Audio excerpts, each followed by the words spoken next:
Hello, this is Laurent Bouzereau, author of the De Palma cut for the Criterion Collection special edition of Carrie. The first scene in Carrie introduces the main female characters of the film except for Carrie's mother.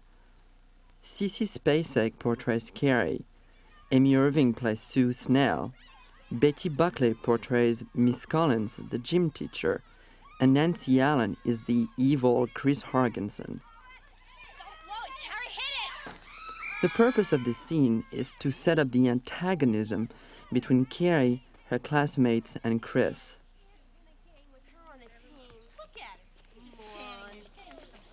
You eat shit. Nancy Allen recalled, "It's strange, but the first scene in Carrie takes place in the shower of a locker room, and I heard of the film for the first time when I was stepping out of the steam room at my gym and bumped into the casting director of Carrie. In the film, I got to play Chris, a real bitch. I loved it because underneath it all, I think that Chris is just misunderstood."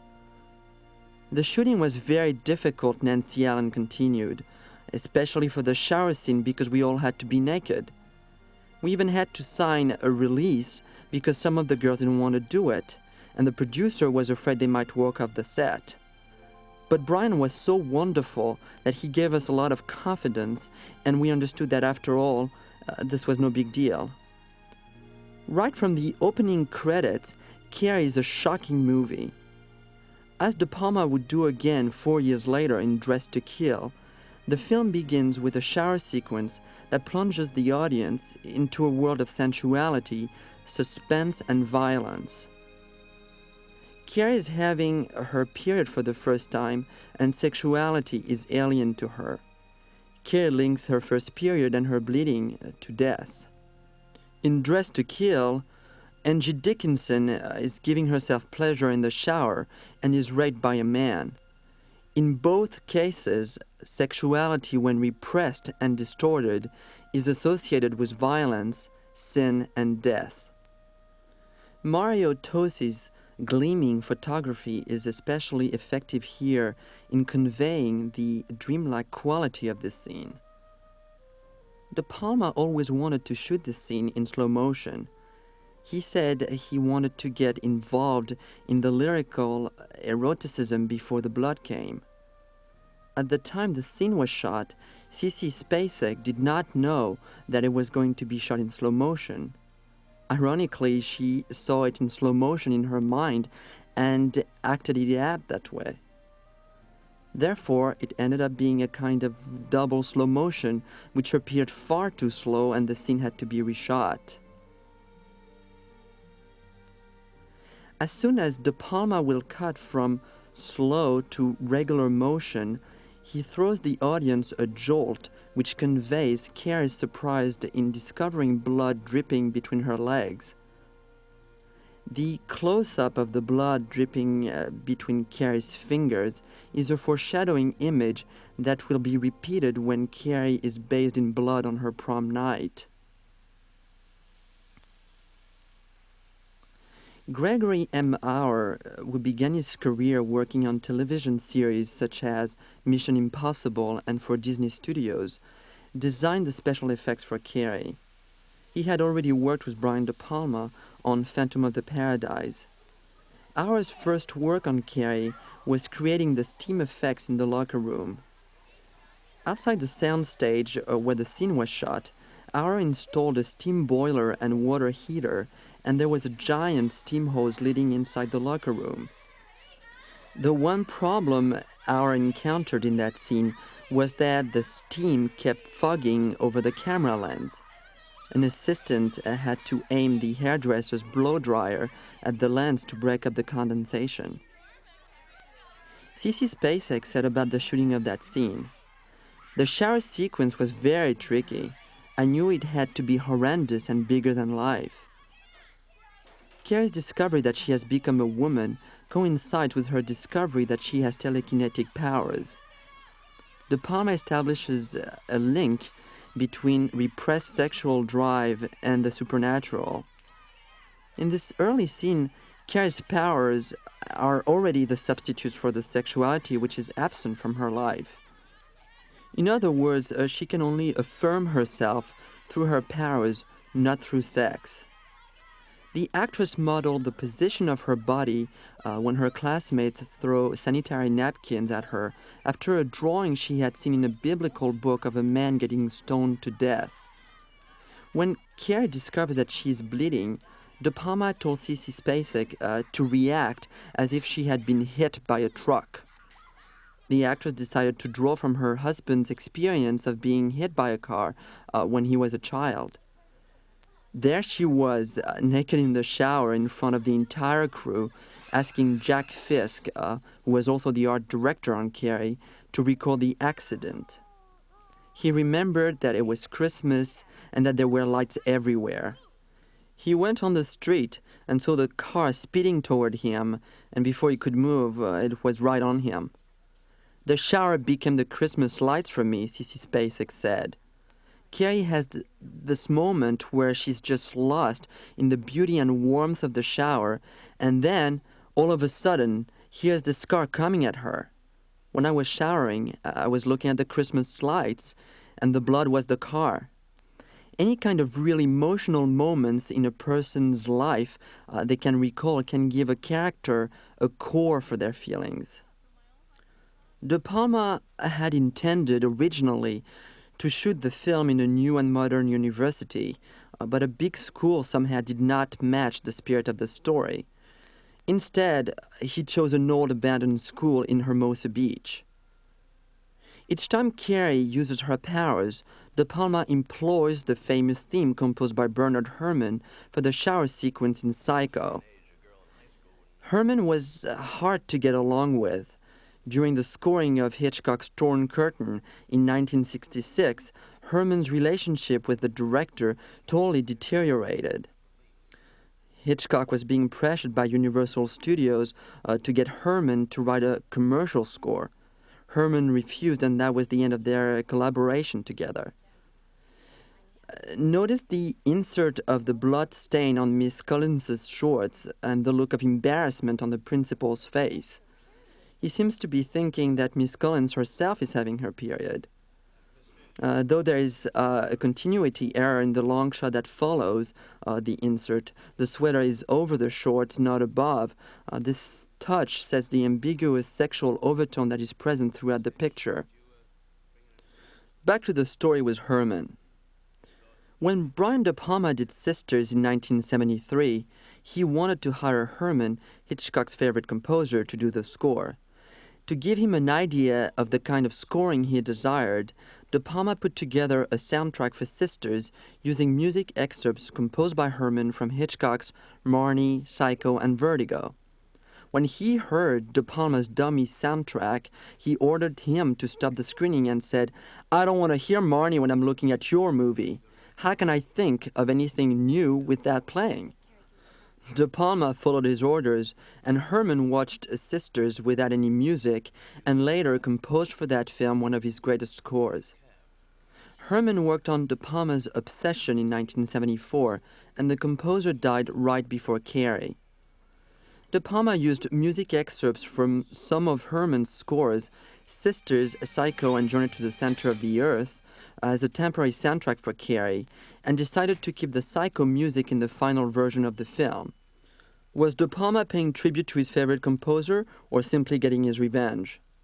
In the first draft of Carrie, we could actually hear Carrie's inner voice saying, "Fall off that bike, split your head, fall off." An identical shot was used in De Palma's The Wedding Party and Greetings. This disruption of the image is later replaced in Carrie by presenting different shots through a split screen. By the way, the boy on the bicycle is Cameron De Palma, De Palma's nephew. Before her encounter with the boy, Carrie was also having quick flashbacks of the shower scene and concentrated on a mental image of Chris Hargensen, which shattered and then exploded into a green light. Priscilla Pointer portrays Mrs. Snell, Amy Irving's mother, in the film and in real life. In this scene, we also meet Carrie's mother, Margaret White, portrayed by Piper Laurie. In the novel and in the first draft of the screenplay, written by Lawrence D Cohen, who will be featured later in this commentary. Mrs. White worked at a laundromat. In the last version of the script and in the film, we never find out if she holds a regular job. Mrs. Snell is watching a daytime soap opera on television and is having an alcoholic midday drink. Mrs. White launches into a diatribe against sin. During her speech, we overhear the dialogue on television, a fight between a man and a woman. De Palma is perhaps suggesting that every day Americans, and more precisely housewives, are obsessed with marital disputes, sexual problems, and this helps to explain and justify Mrs. White's fanatical attitude against sex. She believes from personal experience, as we later find out, that sex and alcohol contribute to discord between couples and ultimately lead to pain and therefore symbolize sin. Her version of this equation is, of course, twisted. Curiously, the scene is also suspenseful. We know that Carrie has been sent home, and we had no reason to fear for her now that she is not at the mercy of her classmates anymore. After meeting Mrs. White, Carrie's mother, it's a whole different story. In the first draft of the screenplay, Carrie was experimenting with her abilities to move objects on her brush right before her mother came home. Originally, De Palma had shot a scene with Carrie alone. She pulled from underneath her bed a box in which she kept her poetry, the fabric that she would eventually use to make her dress, a picture of Tommy Ross, and a snapshot of her father. Carrie also had a radio which she had hidden from her mother. The camera panned around the room, and according to Sissy Spacek, it was shot in a similar fashion to the dance sequence, with the camera doing a 360-degree movement. There was too much spinning, and the scene ended up on the cutting room floor. Jack Fisk and William Kenny designed the sets in Carrie. The White's house, no pun intended here, resembles the interior of a chapel with peaked archways and dark wood. But instead of being a peaceful and reassuring place, the house is as frightening as Mrs. White herself. They're both harsh and forbidding in appearance, cruel, savage, and fierce. For the interior set of the house, which was built on a soundstage at Culver City Studios, part of the idea came from the house where Jack Fisk had lived in Philadelphia. Jack Fisk had worked with Brian De Palma on Phantom of the Paradise in 1974, and his assistant on that film was his wife, Sissy Spacek. De Palma and Fisk were reunited on Carrie. There were really three houses for the film, a real location house, a full-scale interior, and a half-scale exterior model. Brian De Palma wanted a Victorian type of monster house, and Jack Fisk said he must have driven 4,000 miles in Los Angeles looking for such a house. Finally, he found one 80 miles outside Los Angeles near Peru. There was a dormer on top and a front porch, but that didn't line up. It was that weird little detail that convinced Fisk that he had found a home for Carrie. The half-scale model of the house was built by special effects men Harry Shepard and Ken Pepiot. Then they rented a field in the San Fernando Valley and transported the model over there, dug a hole, and put it on an elevator. They used the model when the house collapses into the ground at the end of the film, and when it's raining on the outside of the house, and when the windows slam shut. We get a taste of Margaret White's dangerous madness when she finds out that Carrie has become a woman. She immediately tells her daughter that she's received the curse of blood. Her observation also foretells what will happen to her daughter on her prom night.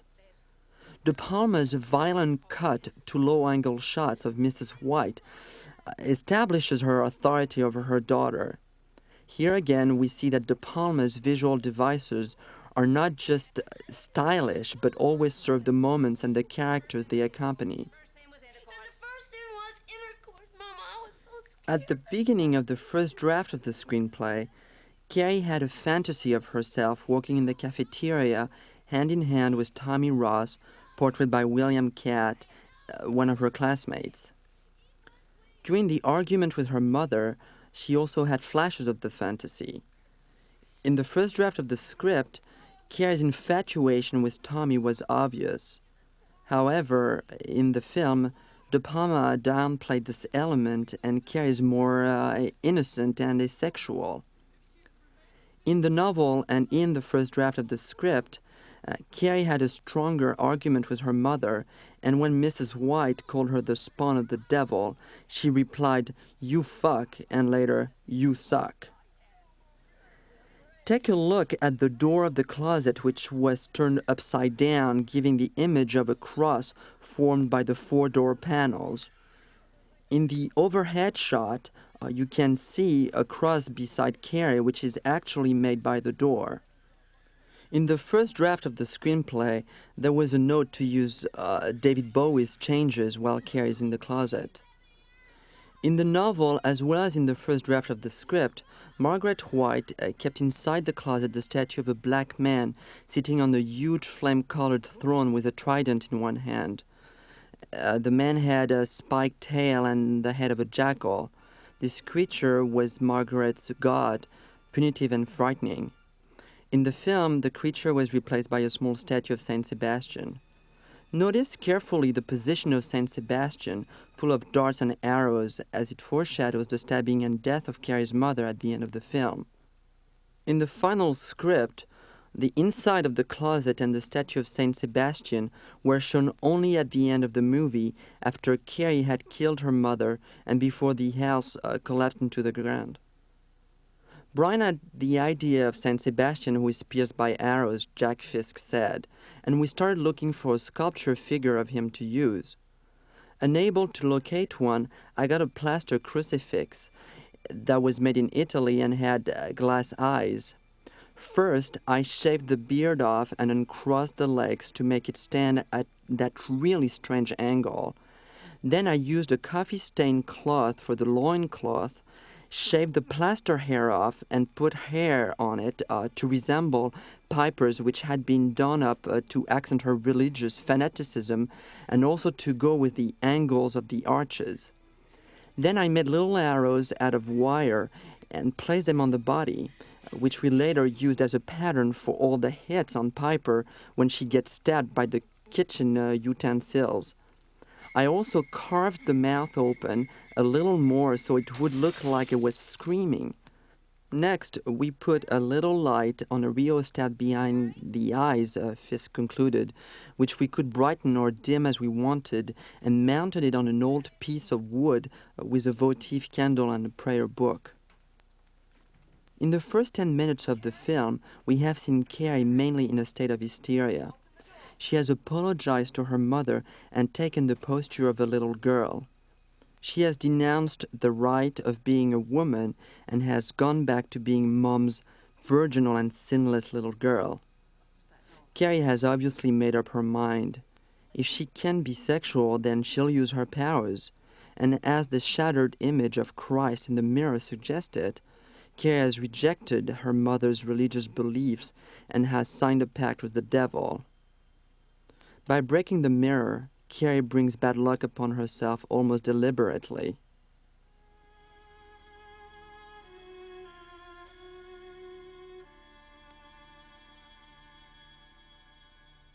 What are you going to leave for? Curiously, neither Amy Irving or Nancy Allen are in the scene.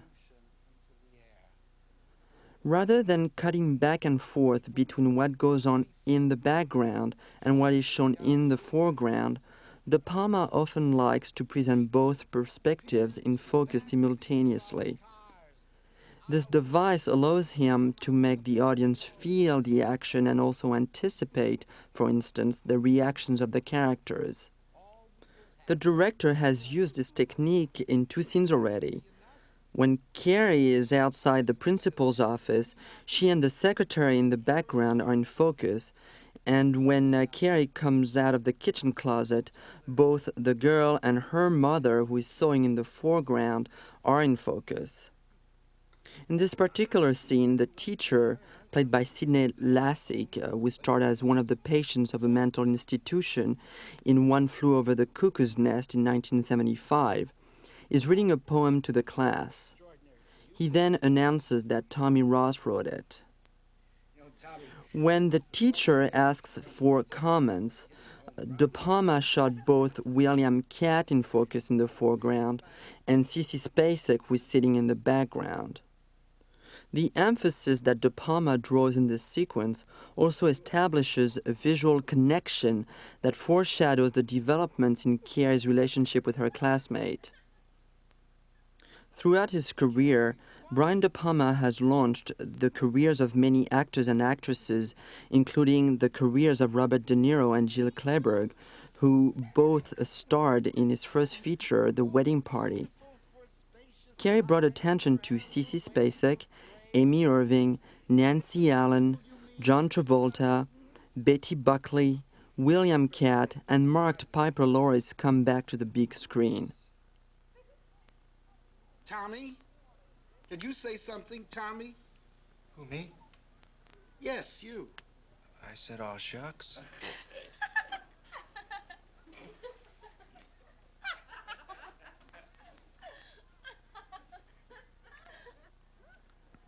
It is interesting to mention that in the first draft of the screenplay, Miss Collins, the gym teacher, said that because the school was run completely by men, it had been decided that the girls were going to get 1 week's detention instead of a refusal of their prom tickets. This first version of the script showed that Miss Collins was using what had happened to Carrie to launch her own personal vendetta against the men who run the school.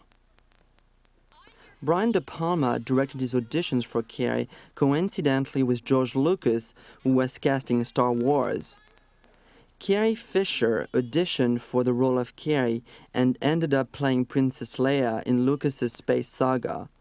Lucas, on his side, considered both William Katt and Amy Irving for his film, but they instead landed roles in De Palma's Tale of the Supernatural. Sissy Spacek turned to acting when she realized that her musical career was not going to materialize, although her singing talent would later be featured in her Academy Award-winning performance in Coal Miner's Daughter. Her first break came with a small role in Prime Cut in 1972, directed by Michael Ritchie and starring Gene Hackman and Lee Marvin. She then starred in several TV movies and received a critical acclaim for her role opposite Martin Sheen in Terrence Malick's Badlands in 1973. Since Carrie, Spacek has become one of America's greatest actresses. Her credits include Three Women in 1978, Missing in 1982, The River in 1984, and Crumbs of the Heart in 1986. Sissy Spacek first met Brian De Palma when she worked on Phantom of the Paradise as a set decorator. She had wanted to play Jessica Harper's part, but someone told De Palma that she couldn't sing, which is quite ironic since that's how Spacek began her own career. After Sissy Spacek found out through her husband that De Palma was going to do Carrie, she immediately read the novel. When she got a chance to audition for the title role, she rubbed Vaseline in her hair and wore her dress that she had worn in Badlands, one her mother had made for her in 7th grade. As described in the novel and in the first draft of the script, Carrie White was a solid, beefy girl with a pudding face.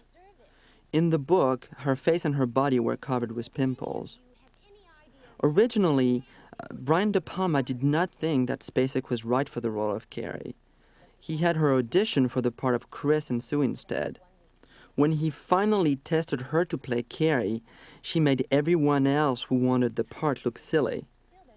During the shooting, the actress hid out in her room a lot and didn't fraternize with anyone.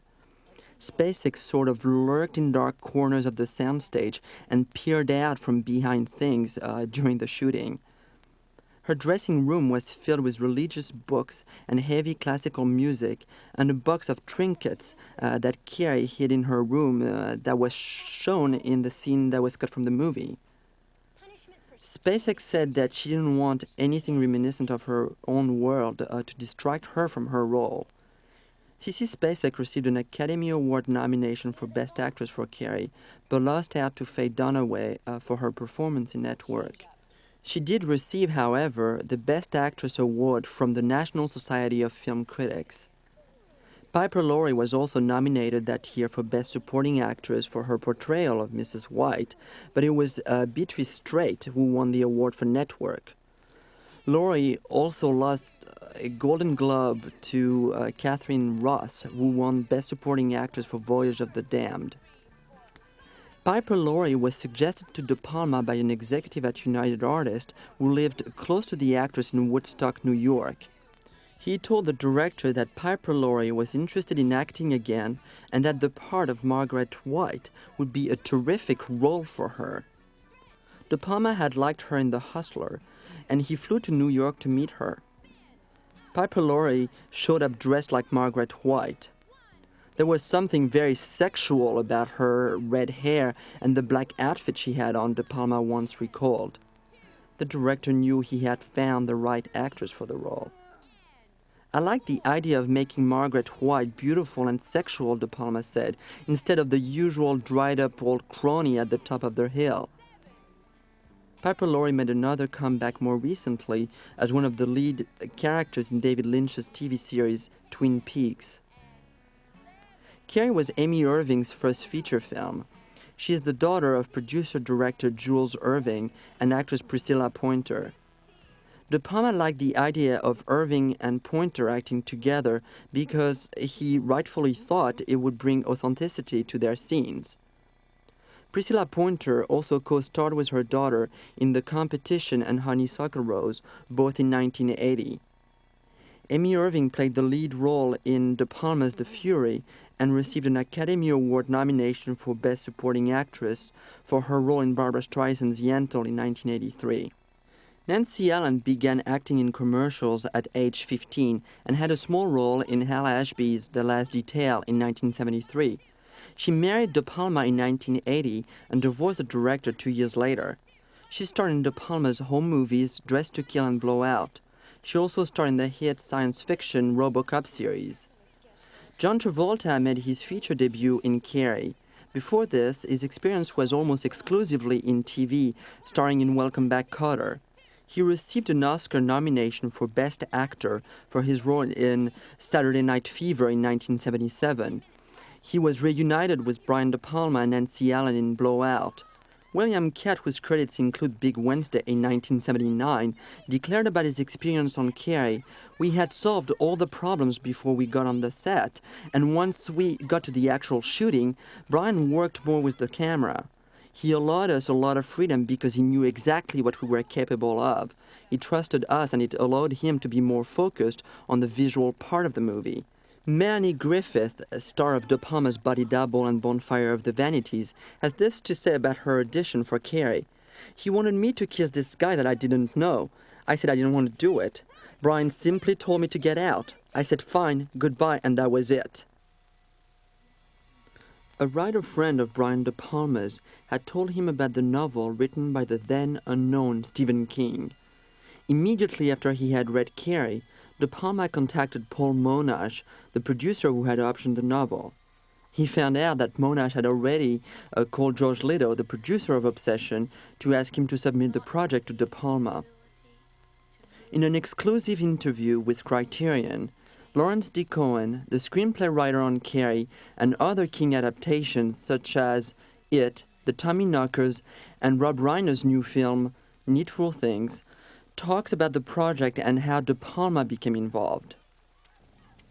De Palma was passionate about directing Carrie right from the very beginning. He'd read the book. I think he believed he was born to direct it. I certainly like to think I was born to adapt it.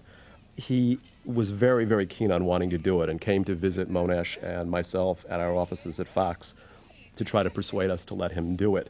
We both had reservations concerning his style in terms of the movie, and it was before I think I'd even commenced writing a draft at that point. The history of the project was such that we said thank you. He went away. The draft got written. 20th Century Fox and the regime that was there put it into instant turnaround the second that it was turned in because they thought it was a book about a girl who got a period and was filled with blood for 2 hours, and they had no interest in making it. The nice part of the experience was that a woman named Marcia Nassiter, who had been an agent who had sold Paul Monash the book, had just gotten a job as a production executive at United Artists. She was crazy for the material, for the combination, and instantly we had a new deal at United Artists. There were several other directors that were talked about. Roman Polanski at one point, Ken Russell at one point, and for a 2-week period, Irvin Kershner was the director of Carrie before he went off to direct his Star Wars episode. At that point, everyone was anxious to proceed. Brian renewed his interest. We had an opportunity to see Obsession, which took away a great deal of concerns that we all had. And we moved like bandits from that moment on. In terms of dealing with Brian personally, there wasn't an enormous amount of contact. He was gracious enough to allow me all the feedback that I wanted, that I could give. He permitted me to be on set every day as the production was shooting, so I had an opportunity to say pretty much whatever I wanted as it went along. The original budget of Carrie was $1.6 million. The film was shot in 50 days for $1.8 million. Carrie won the grand prize at the Avoriaz Horror Film Festival in France, and in the US grossed over $15 million. Film critic Pauline Kael wrote in The New Yorker in 1976, "When De Palma is most distinctive, his work calls up so many junky memories, it's pure candid exploitation, a funny archetypal nightmare. No one else has ever caught the thrill that teenagers get from a dirty joke and sustained it for a whole picture." Pauline Kael described the plot in Carrie as beautiful, but described the novel itself as an unassuming potboiler. "I started out to write her a letter about that," Stephen King declared. "I was convinced that someone had told her the book was an unassuming potboiler and that she hadn't read it. But she would have immediately said, 'Of course I read it. I thought it was an unassuming potboiler.' There is no way she's going to say, 'No, I didn't read it. I just called it that.'" Stephen King said that the review of Carrie ascribed to Brian De Palma some things that came directly from the book. For instance, Pauline Kael declares in her review of the film that one good thing about the movie is that it discovers the junk heart of America. King agreed about that, but there was a good portion of this element in his novel as well. The author declared, "You don't write a novel that could be subtitled High School Confidential without the thought foremost in your mind that there is a junk, kitschy part of America that's very compelling and that's fun to play with." In the previous scene, De Palma introduced another aspect of sex, manipulation. Sue feels guilty about having laughed at Carrie in the gym locker room. She can't bear the fact that she participated in the young girl's humiliation. She needs to convince her boyfriend, Tommy Ross, to take Carrie to the prom instead of herself to compensate for her behavior. In the novel and in the script, Sue actually asked Tommy to take Carrie to the prom after they had sex in the backseat of Tommy's car. In the scene in front of the TV, Sue ignores Tommy until he finally complies. We know what his reward will be. Sue uses sex to tease and manipulate Tommy in order to ultimately exercise her guilt. Chris hates Carrie White.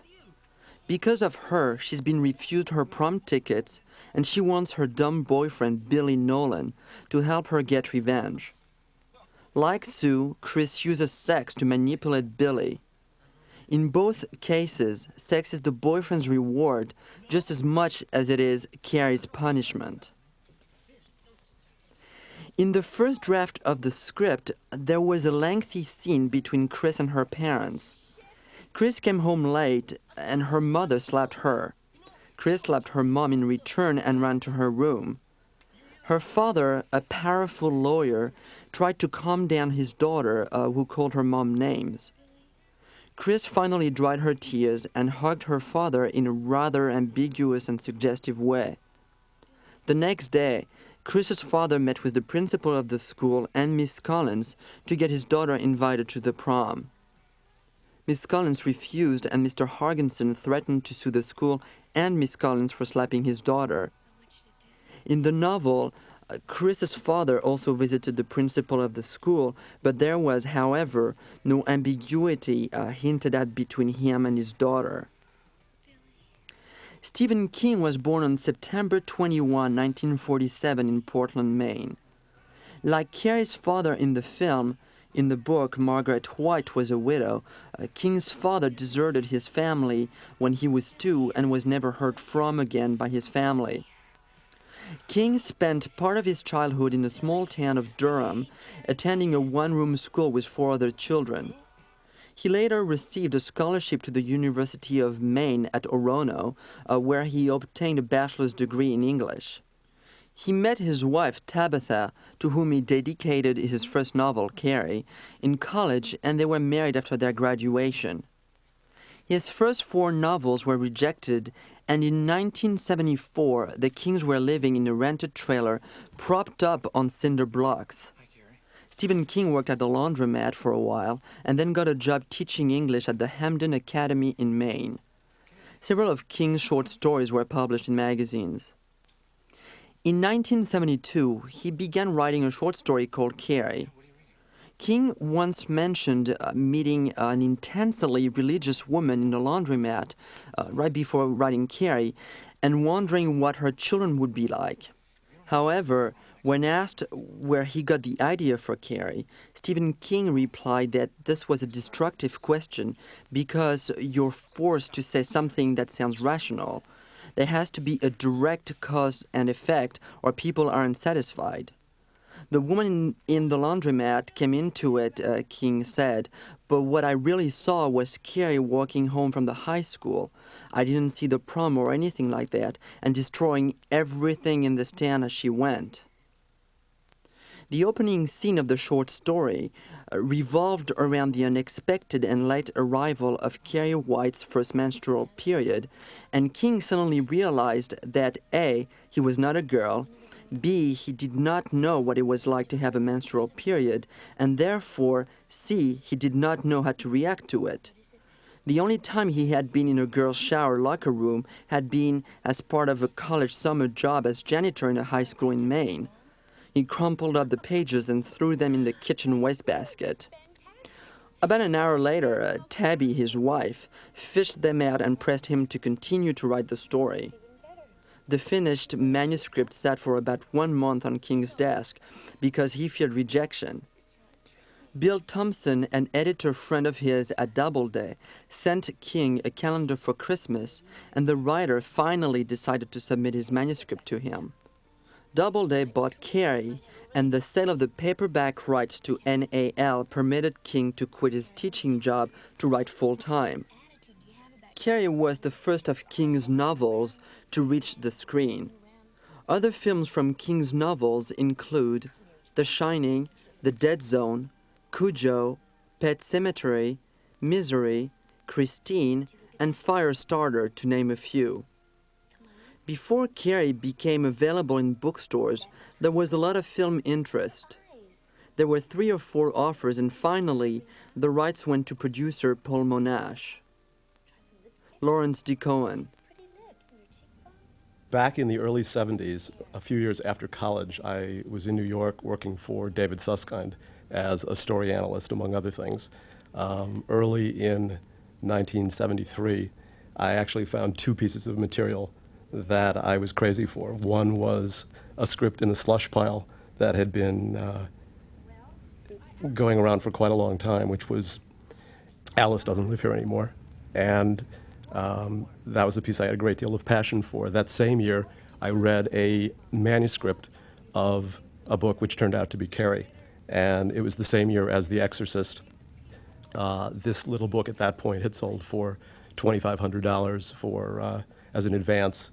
And I think the week I read it, it was sold for $400,000 to paperback. And suddenly there was a great deal of interest about it. It wasn't a book that was to Mr. Susskind's liking. It wasn't his cup of tea at all. I was crazy for it and tried every way I could to get somebody to buy it. In the meantime, the movie of Alice came together. I went off to produce that and ended up moving out to Los Angeles. When I got out here, one of the first job interviews I had was with a gentleman named Paul Monash, who had been the producer of Butch Cassidy, of Slaughterhouse-Five, of the television series of Peyton Place. And in the course of our discussion, he said, I've just bought a very little-known book. You probably don't know it. The book turned out to be Carrie. And in one of those true coincidences that I tend to trust, it made a great deal of sense to go to work for him. He had a woman down in Texas writing the script and sort of emphasizing the religious fanaticism angle of the piece. And when it didn't work out, I offered my services and was lucky enough to have that opportunity, and I just leapt at the chance to write it. I first met Steve King when Carrie was in production, and we had been shooting probably 4 or 5 weeks. I came to New York on an unrelated bit of business, and the editor, Paul Hirsch, was in New York editing the film. The dailies were being shipped every day, and Paul was working in the city, and I was going every day to look at the dailies. Steve happened to be in New York visiting his editor at Doubleday, and we spoke on the phone, and he asked if he could tag along one day to look at the dailies. He did, we met, and that was really the beginning of a phone, mail, and an occasional in-person friendship since 1976. Steve has very little in general to do in terms of input on the way his movies turn out. He has a much publicized belief in general that his books are his books and the movies are what he sells, and he wishes them well and hopes they will come back as good children, but knows that there's really no guarantee about the result. He was very pleased with the result of Carrie. He's got very little ego, I think, in terms of how they do, in the sense that the ending of Carrie, for example, he loved, he wished he'd thought of, and in some way, Misery, I think, is a play on that exact coda later that he tried out. But he loves good ideas that make sense. When it's better, he's only happy for the improvements, and I think he just hopes that he won't be embarrassed. In general, he tends not to see much of what I write until fairly near the end of the process. In It, which was at varying times a 6-hour, an 8-hour, and finally a 4-hour miniseries, at the juncture that the producers and I were happy with it, we sent him a copy of the 6-hour draft of the script, which he loved and called on the telephone to say how much he liked it. My hope with him repeatedly is to create the illusion of fidelity. Cohen's screenplays have achieved such fidelity that people sometimes misattribute elements of the screenplay for those of the novels. There is a sequence in It, for example, in which Ben comes to his room and is visited by Beverly, who indeed turns out to be the specter of Pennywise the clown. Many people have come up and said how wonderful that scene is and how close it was to the book, and indeed it doesn't even exist in the book. So, as Lawrence D Cohen has noted, that is finally the trick to create that illusion. A place in Vernon that Jack Fisk had known existed was used for the meatpacking company where Chris, Billy, and their friends go to kill the pig. I was actually turned on to it for the first time by a friend, Bill Paxton, Fisk said, whose name I used on the realty sign at the end. According to Fisk, when Brian De Palma saw the location, he totally flipped out. The painter who worked on the mural was still there finishing it. He worked for a meatpacking company that flew him to all their plants to do the murals. We used him to do another 18-foot mural for us, which we moved around, but basically we used it as it is, Fisk recalled. In many ways, Stephen King said, the film is far more stylish than my book, which I still think is a gripping read, but is embedded in a certain strum and drum quality that's absent from the movie. Stephen King also said that in terms of horror films, Carrie is the best of them all. Carrie was a hot book, the author recalled. It just about bleeds on the page and Brian is as cold as ice. He's very stiff, but he's fearsomely intelligent. Stephen King considers his novel to be a parable about women's consciousness. It's a book about women, and the female characters are the only ones exercising brains, any kind of courage or moral action. King thinks that the film unconsciously takes the attitude that all men are cat's paws and that it expresses a lot of male fears about menstruation and about dealing with women who eat you up. Notice in this scene that the camera pulls back from a painting of Christ having his Last Supper before he was betrayed and crucified. Carrie is also having her last dinner before her disastrous prom night. This clever touch establishes Carrie almost as a martyr herself. Her death is inevitable. Carrie is caught between a repressed ultra-religious mother who tells her that men are like sniffing dogs, and classmates who reject her because she is so ignorant. Carrie was conceived in spite of her mother's disgust for sex. She was a mistake. To her mother, she is the living proof that she once sinned. Therefore, Carrie is doomed and predestined for rejection. She lives in fear of punishment. Carrie struggles throughout the film to prove to herself and to her mother that sexuality is not a sin and that she should not feel guilty about it. Carrie wants to free herself from guilt, and when she later falls in love with Tommy, her fear is exorcised. What had appeared as a sin is suddenly replaced by the innocence and beauty of love. But Carrie's discovery of love exposes her at the same time to more humiliation by her classmates. Guilt and fear of sin are what set Carrie up to become an outcast, but tragically, guilt had also been her protection against her mother and her classmates. When she finally releases her true self, she condemns herself to death. But the message in Carrie goes further than that. In a more general way, this film is about the implication of being different. This theme is also explored as well in Sisters, Phantom of the Paradise, and The Fury. Carrie and the characters played by Amy Irving and Andrew Stevens in The Fury are freaks of nature, not so much because they have supernatural powers, but because they're different and unique. Their powers become their only protection against the world, and if they want to live, they must use them to destroy those who stand in their way. Charles Durning, who plays a scientist in The Fury, declares that what society can't assimilate, it destroys. In a way, this quote applies to Carrie herself. The true antagonist in Carrie is the mother. In other De Palma movies, mothers are also portrayed as intruders or as scapegoats, but they are necessarily in conflict with the sexuality of the characters. In Dressed to Kill, Angie Dickinson uses her mother as a scapegoat in a session with her psychiatrist to avoid the subject of her troubled sexuality. Carrie's mother does not seem surprised that her daughter has powers.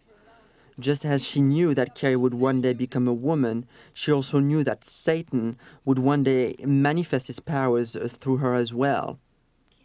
As we have already seen, there were many changes made from the novel to the first draft of the screenplay by Lawrence D Cohen to the final cut of the film.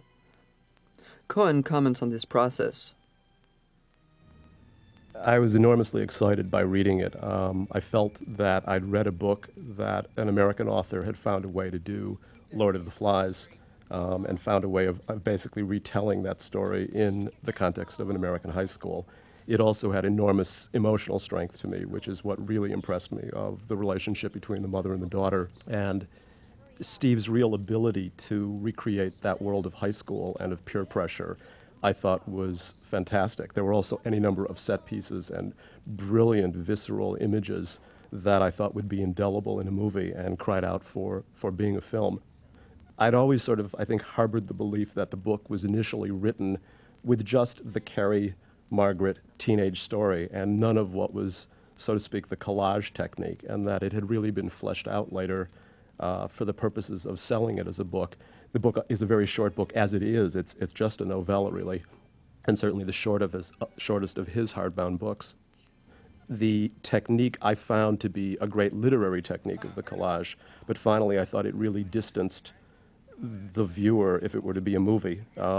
He starts off by telling you about what happens at the very end and then strings you along for 200 pages with interviews of people who've survived the horrific prom, with people who knew Carrie when she was a child, with all sorts of research of telekinetics, of psychic phenomena.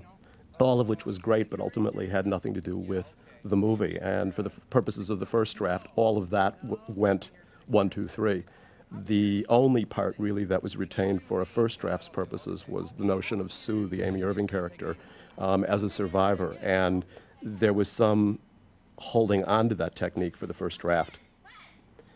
When Brian became involved, even that piece went, although the notion of Sue as a survivor would end up finally coming around and being used, but not in a direct way. What I did, and then what Brian really did with the film, was to send it on a roller coaster, and anything that was superfluous or secondary ended up being cut out. So he sort of mainlined, as did I, that main story of Carrie, Margaret, and the kids.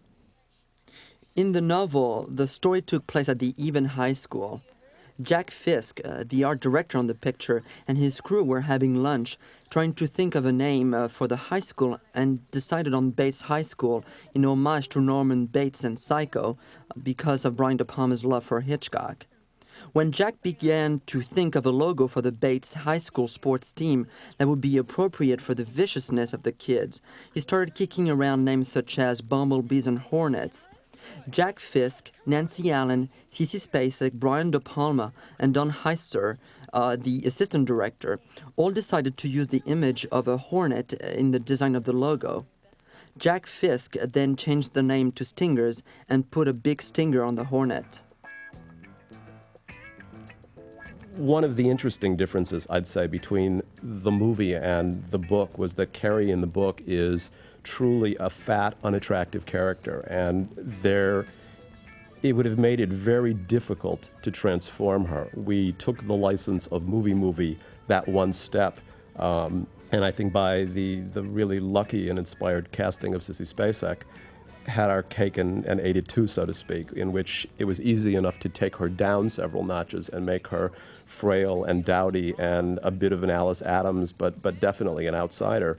What was essential in terms of the picture was that when she came to the prom, she was transformed, and that you would fall in love with that ugly duckling the same way young Robert Redford, Tommy Ross would.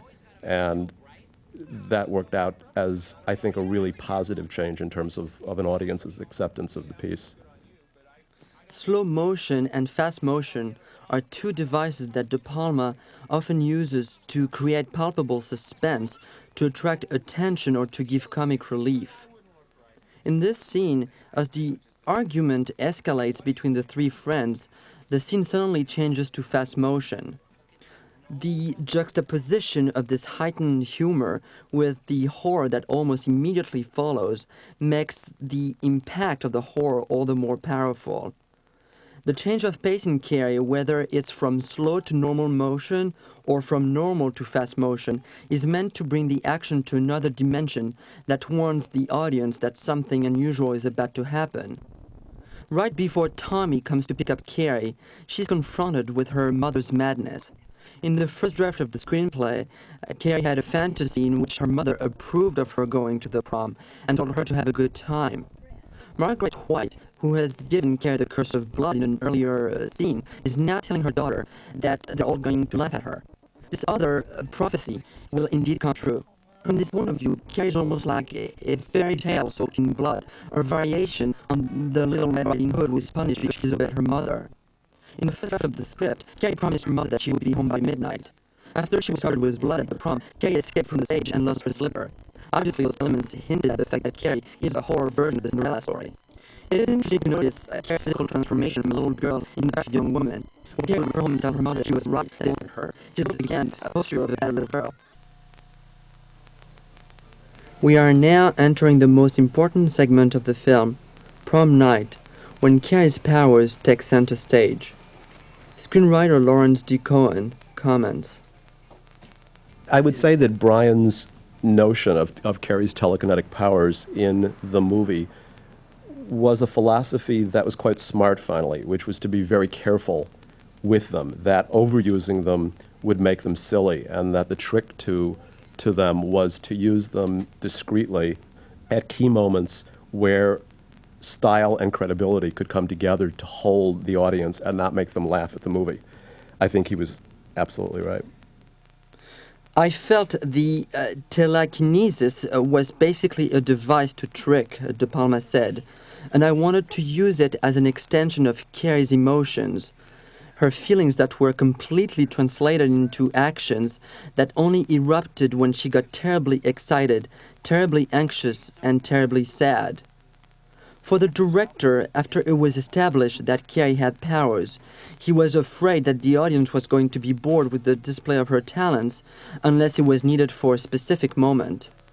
That's why he intentionally deleted the scene in which Carrie is just playing with her powers and moving objects like a brush or her bed. De Palma wisely thought that too many special effects would make the audience self-conscious and analytical about the visual tricks. The prom sequence was shot on a soundstage. When Carrie and Tommy enter the prom hall, the band is playing a song that says something about the devil got a hold of her soul. There will be two other songs in that sequence, both written by Merritt Malloy, Paul Monash's wife, and sung by Katie Irving, Amy Irving's sister, entitled Born to Have It All and I Never Dreamt Someone Like You Could Love Someone Like Me. The lyrics of the songs obviously serve the action. The first one refers to Carrie's satanic image as created by her mother and her classmates, while the two other songs establish Carrie's saint-like figure. Here again we see that Carrie's identity is ambiguous, but at the same time her fate is inevitable. If she is the devil, she must be destroyed, and if she is a saint, only her death can truly establish her as such. In the original script, there was a prologue to the film, which I was tremendously proud of, and it was really one of the pieces that was in the collage of the book that ended up making its way into at least the script form. It was a sequence in which a woman named Stella Horan, who had been a teenager when Carrie was a child, looked back and remembered an episode that had happened one day when she was sunbathing next door wearing a bikini. Margaret White always referred to her as the whore of Babylon, and little Carrie, at 6, 7 years old, came by in the bushes and peered out at Stella in a bikini and was fascinated by her dirty pillows, a reference to her breasts, where Steve is very brilliant, I think, in his specificity. What ensued was a situation in which Margaret came out, caught Carrie talking to this whore of Babylon, started to scream and ran for her to come inside instantly. And as she was shaking and screaming at Carrie, and Carrie was begging her to stop, out of the perfectly blue sky came a rain of stones. It was a great idea and a wonderful prologue. What ended up happening was the following. The sequence was shot the very last day of the shooting. Brian elected to use Sissy as herself to play Carrie as a child, so all really one saw of her were her hands and her eyes through the bushes and through a fence. And then the rest of the sequence was shot all that night long. I never ended up seeing the final edited sequence.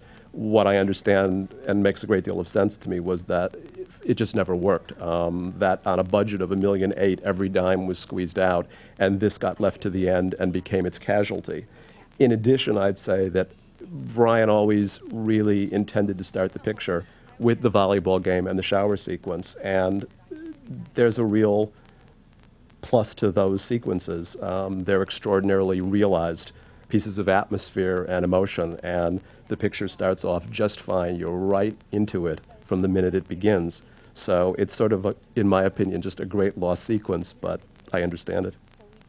The other thing I would say is that Brian had a notion, which I think was right, about reining in this movie at a quick 90-plus minutes and no longer. So everything that was superfluous, that were sequences certainly that I loved while writing or loved in the book, were the things that went on this roller coaster. He really wanted to grab the audience, not let them go for an instant until right before the very end, and then ... just as you think it's safe to get out, boom, one more thing happens. One of the decisions in terms of adapting the piece to the screen was that the whole section of where Carrie's powers had come from was something that we weren't going to investigate or get within a mile of. There was a suggestion in the book that her mother's mother had it, that it went back like witchcraft, perhaps through the decades. And in fact, there's the coda in the book is really that somewhere else in another city, a small child has suddenly gotten that power and is materializing it and able to manifest it with some marbles. None of that seemed to be useful to any of us, principally because what we were interested in was the connection of the powers and emotion.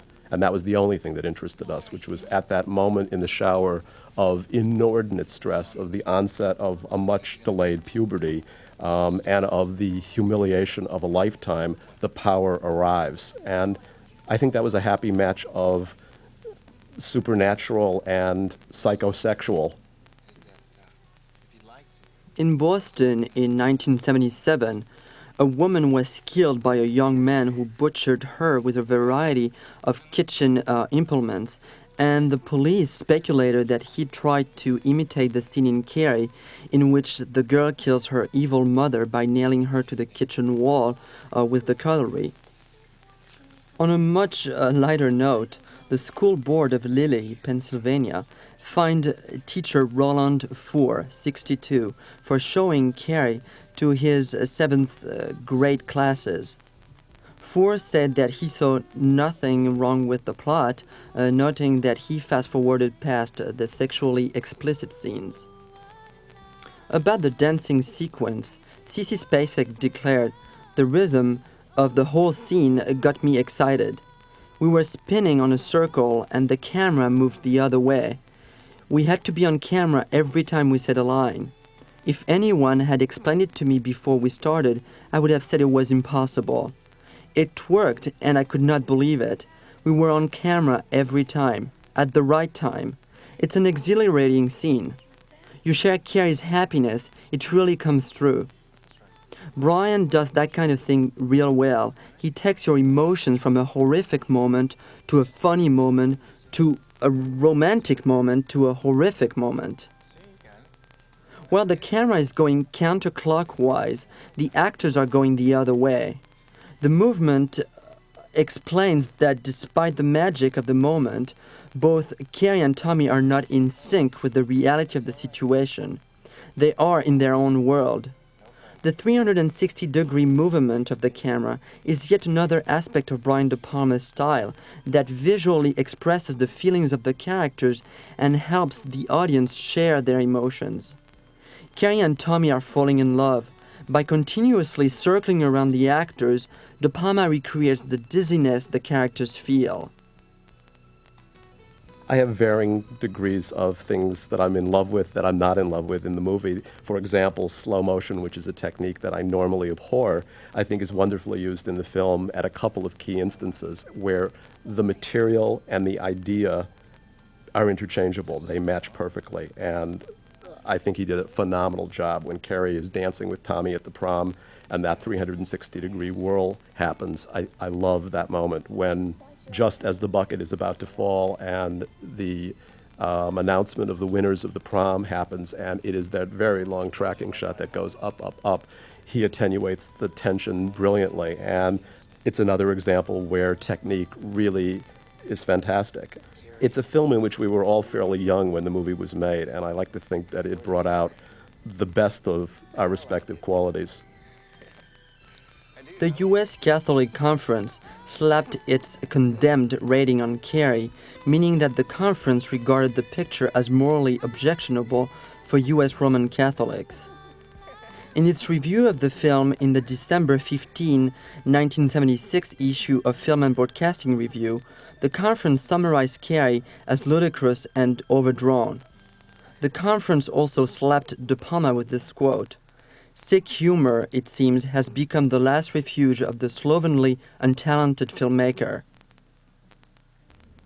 Back in 1976, when we did the movie, United Artists let us make the movie because they intended it to be the lower half of a double bill of a drive-in movie, and that was really their intention. I don't think there were any great proponents of Carrie. There was a great deal of discussion on what the name of the movie should be, and in fact, I remember a week in which we were all freaking out because it was going to be called Cry for Carrie, a la Rosemary's Baby. So there was never a great belief except by those of us who were involved in making it that the picture had great qualities. What interested me in the first place to write it was not really that it was a genre picture or a horror picture, but that emotionally it was a really interesting piece of material about a mother and a daughter and about peer pressures in high school. When I look at the horror movies that have occurred in the last decade, sure, Carrie looks better and better to me than it ever did, because the performances hold up. It was an opportunity for a lot of people's first movie or second movie that became stars overnight, and it introduced a fantastic set. What I don't feel in looking at a lot of horror films today are people, characters, or emotion. One feels the slash. So I think Carrie will always, with certain dated moments, look terrific. Carrie's remark to the devil, as she accepts to vote for herself and Tommy as queen and king of the prom, is the last humorous and cynical touch before the debacle that follows soon thereafter. Subconsciously, Carrie has made a pact with the devil. The blood that covers Carrie and the fact that she sets the prom hall on fire, transforming it into her own version of hell, shows that Carrie has indeed signed herself to the devil. No need to explain the symbolism in Mrs. White slicing up a carrot, other than to point out that she uses the same knife later to stab Carrie.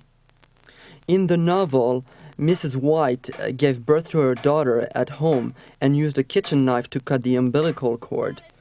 The knife that gave life to Carrie also brought her death. The novel took place in Maine, and when asked if he thought that the change of setting to Southern California mattered, Stephen King replied, "I don't think it did because the setting was never clear in my own mind. When I wrote the book, I set it in Massachusetts, around Andover or Boxwood, one of the suburban towns outside Boston. That was before I had any idea that the book was going to be published, because I never really thought it would. When it turned out that the book was going to get published, I changed the setting to Maine just because Maine is home, and I thought people up here would like it." In King's novel, Margaret White also had a huge plaster crucifix at her home. Carrie had nightmares in which the mutilated Christ chased her, holding a hammer and nails, and begged her to join him on the cross. When Carrie was a child, her mother had caught her laughing and watching a bottle that was dangling in thin air over her head. Margaret had almost killed her then, but her husband had stopped her. Stephen King based a lot of things in Carrie on what he witnessed in high school when he was a teacher. King said that Carrie was a hard book to write, mainly because the first 3/4 of the novel seemed to him to be all a build-up to the destruction of the town. When he was asked, years later after he became a success, how he felt about his novel Carrie, King answered that writing Carrie was the way you'd feel if you had measles. All you can remember is that there was a low-grade pain.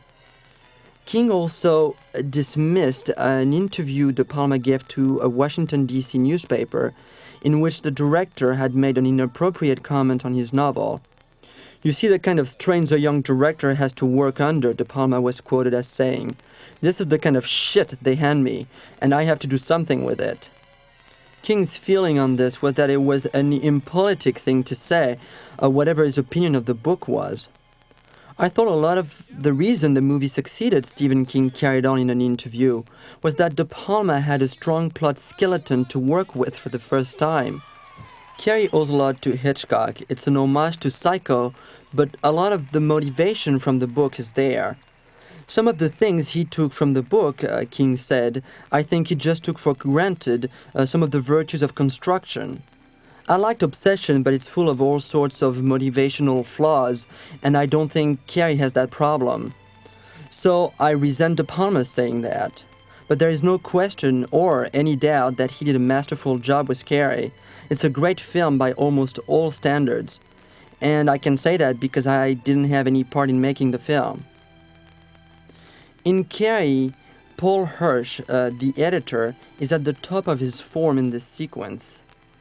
Hirsch edited De Palma's Hi Mom, Sisters, Phantom of the Paradise, Obsession, The Fury, Home Movies, and Blowout. Pino Donaggio, who wrote the score for Carrie, is an Italian composer. Brian De Palma discovered him thanks to a journalist friend of his.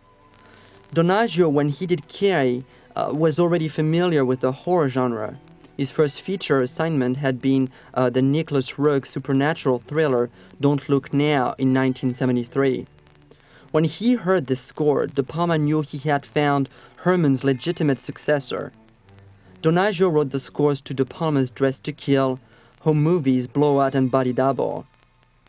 In Carrie, Paul Hirsch, the editor, creates an incredible and clever back-and-forth rhythm between Tommy and Carrie walking toward the stage, Chris and Billy hiding underneath the stage, Sue, the teachers, the students, and the bucket of blood.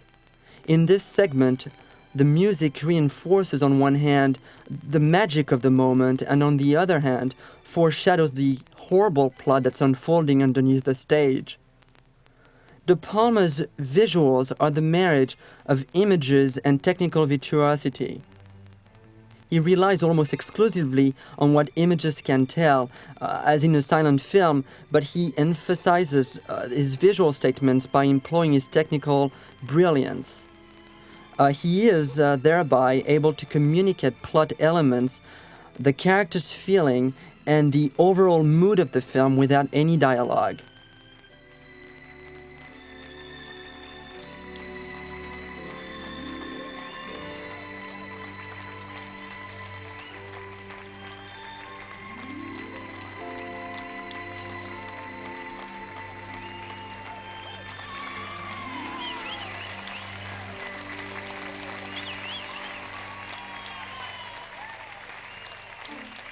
In this incredible sequence, we hear the clapping of the students and the teachers cheering at Carrie and Tommy, while the camera follows the rope the same way Sue does.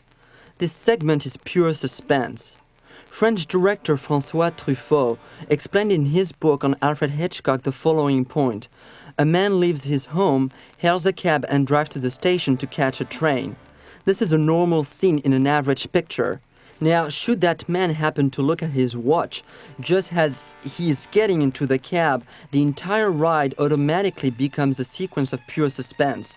Most directors would have simply not told the audience that the bucket of blood was above the stage and gone for the impact of the surprise. Then, notice the white piece of crepe paper by the bucket. In a few seconds, it will fall and fly above Carrie's head. De Palma creates here a visual anticipation that tells the audience that indeed the bucket of blood is precisely above Carrie. De Palma gave away that the bucket has been placed above the stage. Therefore, there is no surprise. Instead, we anticipate the moment Chris is going to pull the rope. Where De Palma is extremely clever is that he enhances the suspense by introducing two other elements. With the first one, Sue realizes that a bucket has been placed above the stage and that Chris and Billy are underneath the stage ready to pull the rope. The audience thinks, great, Carrie is going to be saved by Sue. But just when we think that the disaster is going to be avoided, De Palma brings in the second element that renews our anxiety. Miss Collins thinks that Sue is jealous of Carrie. She's going to throw her out, preventing Sue from saving Carrie. Ironically, Miss Collins, who has been helping Carrie throughout the story, is responsible for her destruction.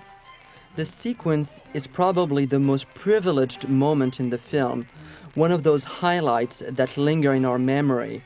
It also defines the word suspense as the most intense possible focus of a dramatic situation.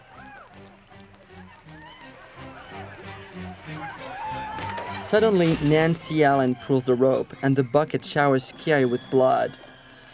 In the novel, there were two buckets above the stage, and Tommy was covered with blood as well. At this point, the only sounds we hear are the bucket clanking at the end of the rope and the blood dripping.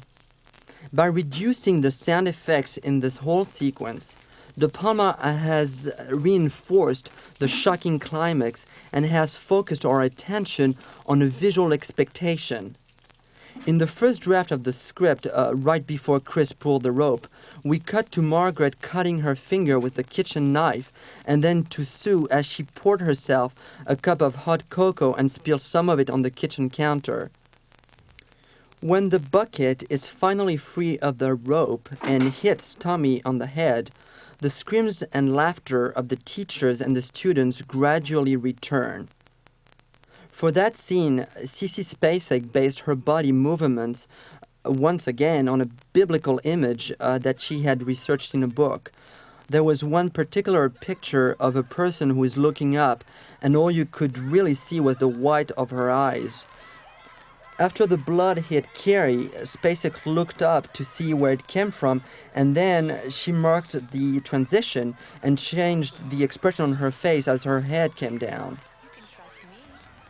The sequence in which Carrie looks out from the stage and sees the entire group laughing at her is really a subjective sequence. It's a nightmarish sequence in her mind where everything has been pitched to such an extent that it is her worst dread and her worst fantasies all coming true. In truth, a few people are laughing at her, some are horrified and some are trying to help, but in her mind they've all come together and are indistinguishable, which causes their destruction. De Palma's documentary, Dionysus in '69, reveals its strong influence on the development of the director's visual style. Some of the shots of the sacrifices of the king in Dionysus are identical to those in Carrie when she's showered in pig's blood, as well as those in Sisters when, after killing William Finley, Margot Kidder holds his blood-covered hands.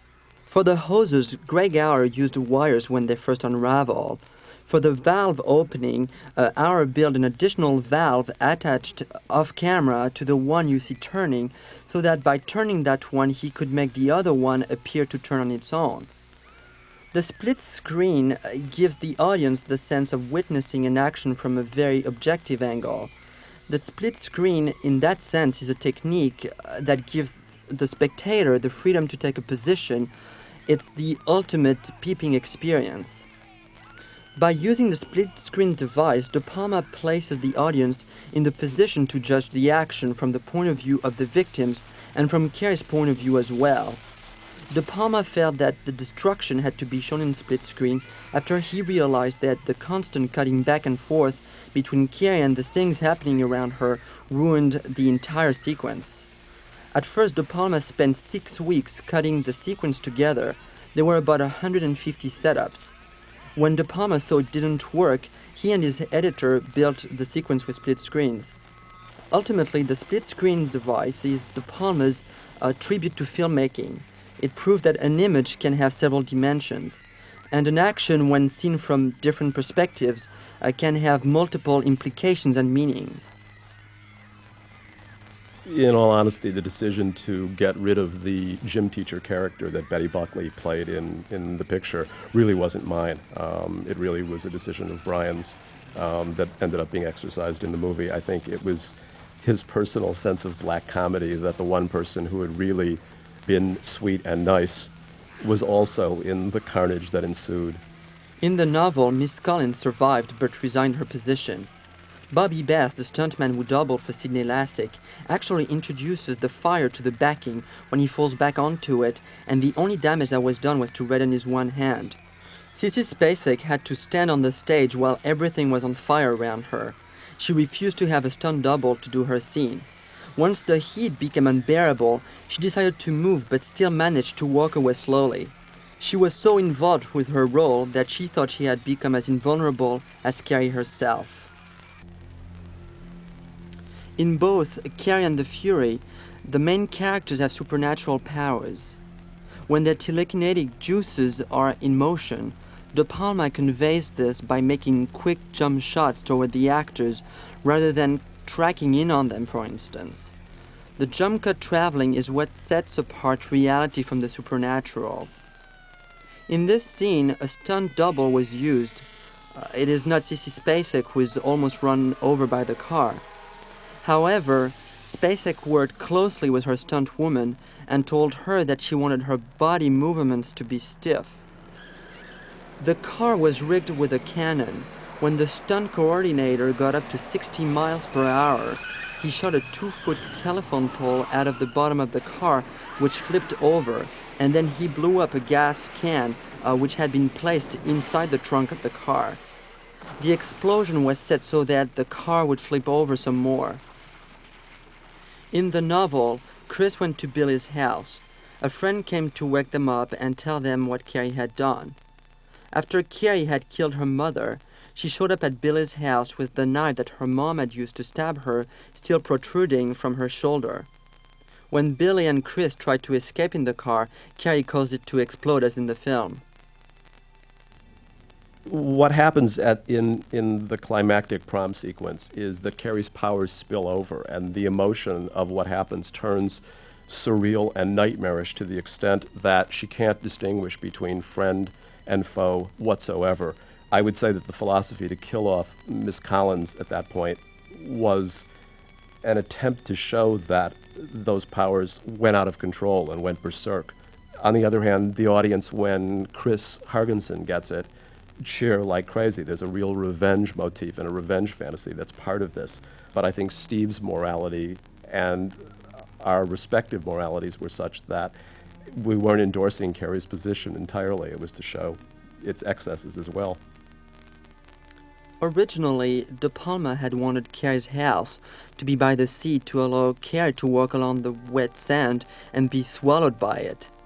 Jack Fisk convinced the director otherwise. The scene of the blood being dumped on Sissy Spacek was done twice, with Greg Auer pulling the rope. It was so sticky, the actress recalled, I would freeze on stage. It was, of course, not real blood that was contained in the bucket. Greg Auer used Caro syrup and food coloring.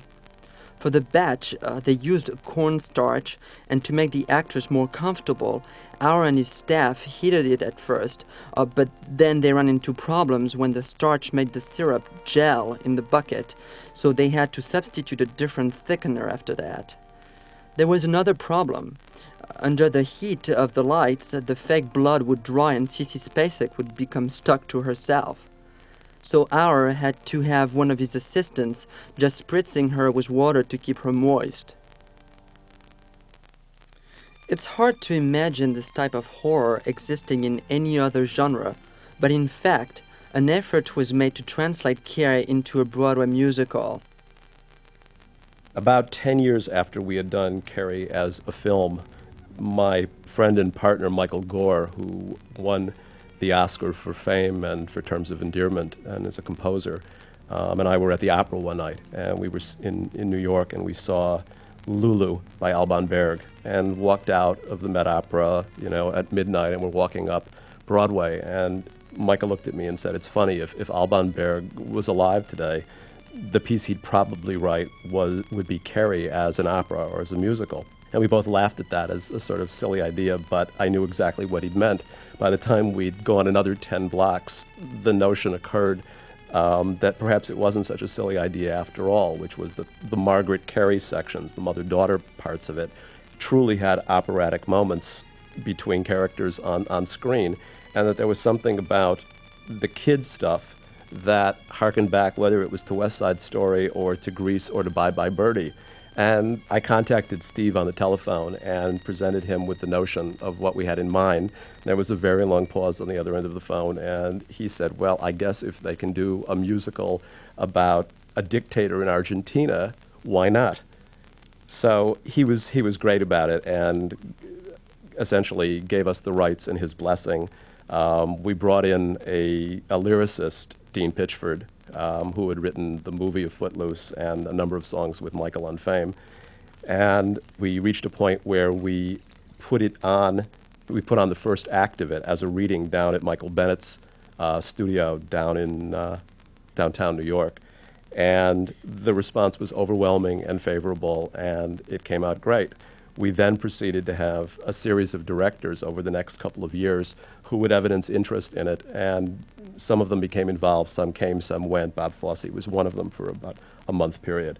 we were introduced to Terry Hands, who was the head of the Royal Shakespeare Company at the time. And he came over, I think quite skeptically at first, listened to the first hour of the show and stood up saying, "I've got to do this." And at that point, the Royal Shakespeare Company mounted a musical of Les Miserables, which was enormously successful both in England and in America. And the RSC was looking to do another musical in their spot that was open in Stratford in England. It was an irresistible offer, which was to be offered by the Royal Shakespeare Company to mount your original musical. And I don't know who would have said no to that situation.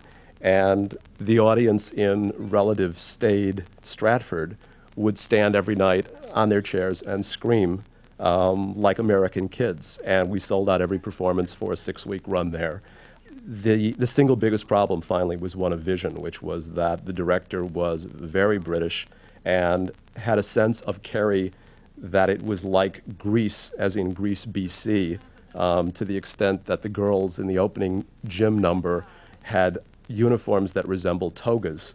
Things got worse from there, although the moments with the mother and daughter on the stage were always brilliant. We elected to make one major cast change from Barbara Cook as the mother, who had made her first return to Broadway after a long absence. And we changed it to, interestingly enough, Betty Buckley, who had played the gym teacher in the movie. We elected to come to New York.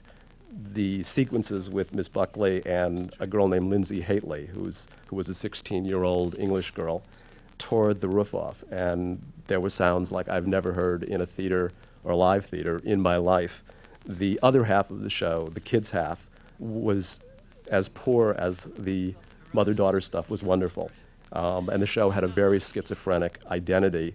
We received a horrible review from Frank Rich in the New York Times. That was probably the most vituperative review he'd written. And equally, we got a rave from Clive Barnes, who had been the critic for the New York Times, but was now the critic for the Post. And we received, I would say, a fair split of equal extremes, and the show truly was a cult experience of extremity. The single problem, however, was that the producer had no more money, and indeed had mortgaged his house and left the country. And his notion of a reserve fund was a rave review from Frank Rich, which, when it didn't happen, there was no more money. So we ended up closing after about 3 weeks of previews and about 5 performances.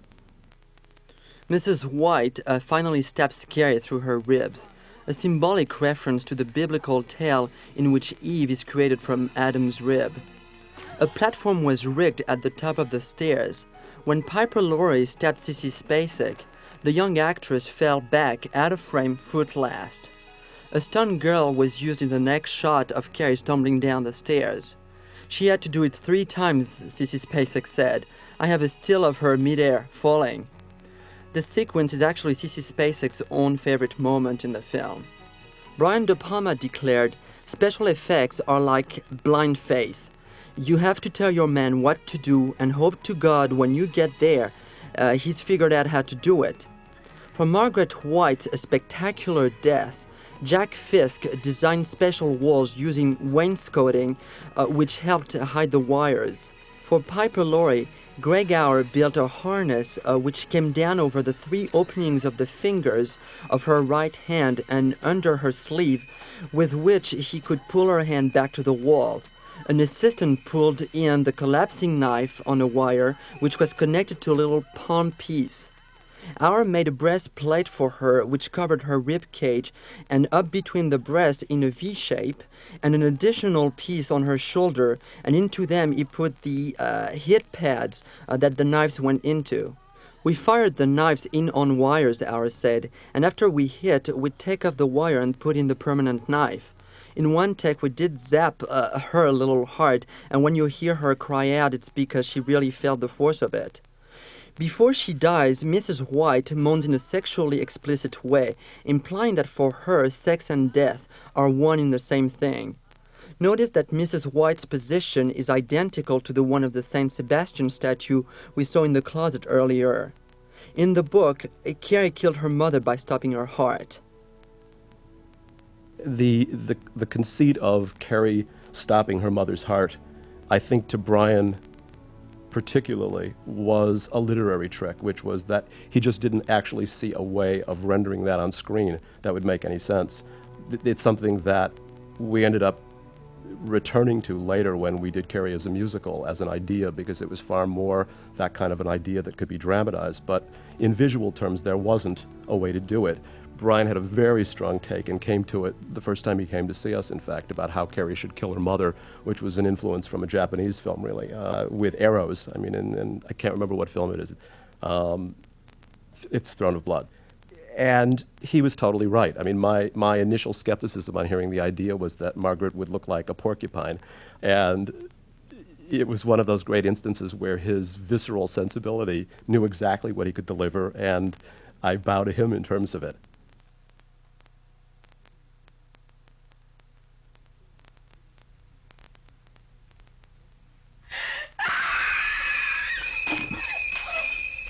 Stephen King declared, "The thing that really sets my teeth on edge every time is when Carrie is pulling her mother down off the wall and there's this popping sound. Awful."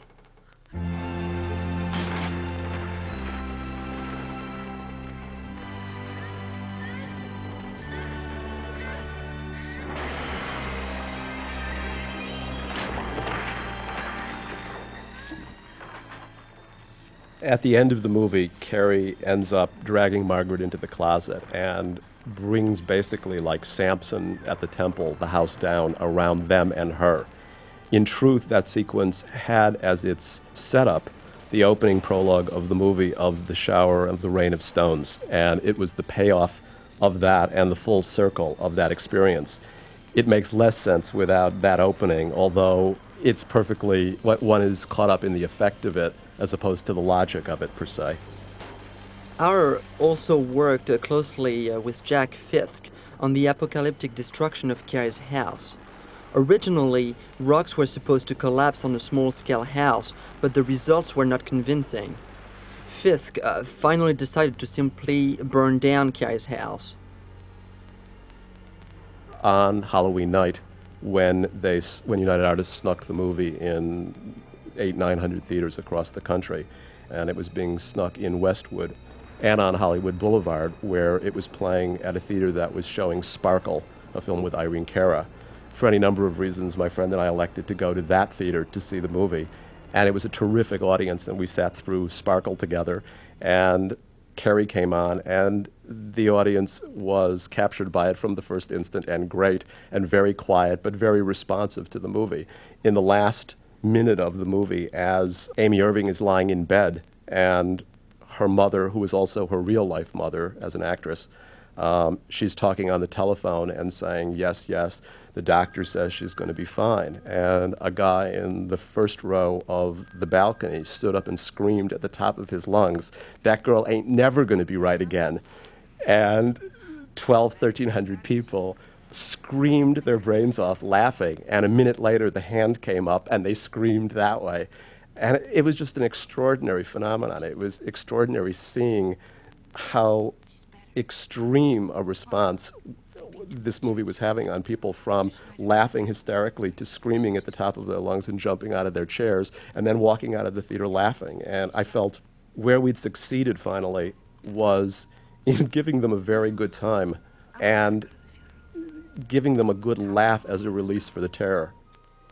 Notice in the background the cars travel backwards. This is one element that gives away the fact that Amy Irving is dreaming. In other words, during the shooting of this scene, Amy Irving was walking backwards and the cars were going the normal way. The shot was then put in reverse to create that effect. Steve's method of ending the book was a convention that he tends to use in many of his books, which was essentially the destruction of this small town of Chamberlain, Maine. He tends to do that in any number of books. Carrie was the first, and probably the first time a script started there and was changed along the way.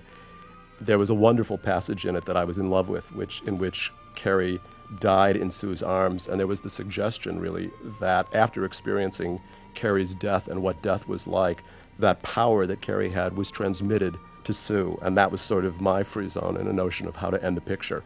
When Brian became involved, most of that stuff left immediately, and it was an early thing, although there was never a great clarity between us on how the picture was going to end. I wrote one out of probably 20 different endings in which Sue ended up in a sanitarium quite crazy as the sole survivor of the prom, and we tried our hands at any number of things.